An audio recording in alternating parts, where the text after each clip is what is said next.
আজকে ফেব্রুয়ারির 22 তারিখ। সবাই ভেবেছিল বরফ বোধহয় আর পড়বে না, আবার বরফ পড়েছে এত বেশি, তো মনে হচ্ছে এটাই বোধহয় শেষ বরফ পড়া। কিন্তু কিছুই বলা যায় না। এখানে মার্চ মাসেও এত স্নোস্টর্ম হয় যে বিভীষিকা যাকে বলে। কয়েকদিন ইউনিভার্সিটি, স্কুল, কলেজ সব বন্ধ হয়ে যায়।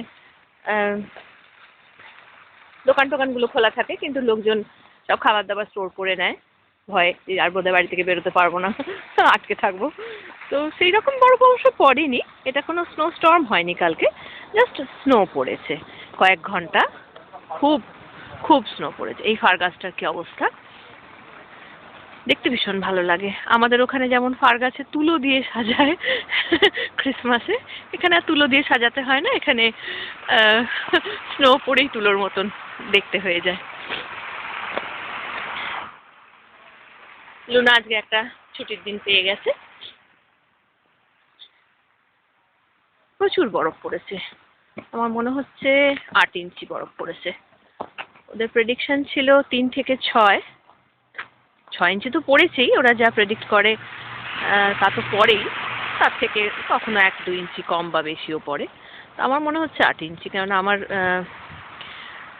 বাড়ির পেছনে যে বাগানটা আছে সেখানে দেখলে বোঝা যায়, আমি কাঠবিড়ালিকে খেতে দিই, একটা ট্রে আছে, সেই ট্রেটার উপরে প্রায় 8 ইঞ্চি বরফ পড়েছিল।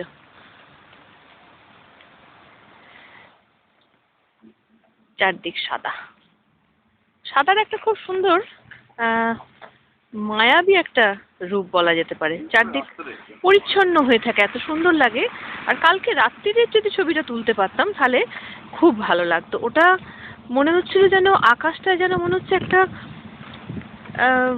একটা অদ্ভুত একটা গ্লো, কিরকম মানে সাদা একটা আলোর মতন ছিল। আসলে ভীষণ বরফ পড়ছিল, তার সঙ্গে চাঁদের আলো, আর যত রাস্তার আলো সব রিফ্লেক্ট করছে ওই স্নোটাতে, তো ভীষণ সুন্দর লাগছিল।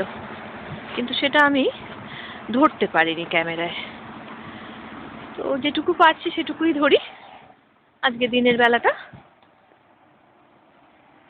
গাড়িগুলো ভীষণ আস্তে আস্তে যাচ্ছে, কেননা রাস্তায় এত বড় যে সব ভয়ে ভয়ে চালাচ্ছে। হাইওয়েতে শুনলাম কিছু রাস্তায় নাকি অ্যাক্সিডেন্টও হয়েছে, তাড়াহুড়ো করে লোকে যায়, ধাক্কা খায়। এই হচ্ছে আজকের আমাদের পিটসবার্গের অবস্থা।